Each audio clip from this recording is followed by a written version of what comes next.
राज्य चाहते थे कि केंद्र के लोग हम पे दखल ना दें।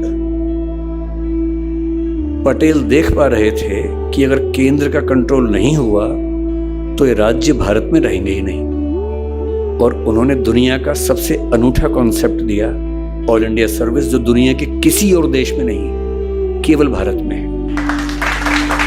और वो कॉन्सेप्ट क्या है? आईएएस और आईपीएस, पहले 9 सर्विसेज से 7 तो चलेगी, 2 बची। आईएएस और आईपीएस का सिलेक्शन केंद्र करेगा, ट्रेनिंग केंद्र करवाएगा, मसूरी और हैदराबाद में। उनकी पोस्टिंग राज्य में होगी।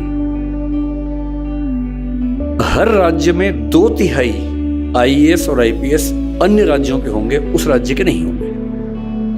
किसी भी राज्य में 1/3 से ज्यादा होम कार्डर के लोग नहीं हो सकते, 2/3 बाहर के ही होंगे।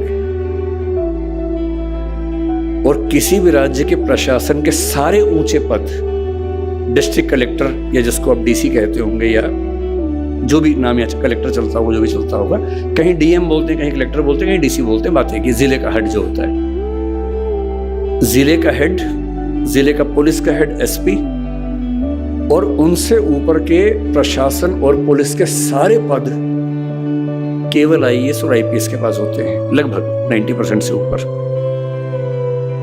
अगर भारत एक है तो इसलिए है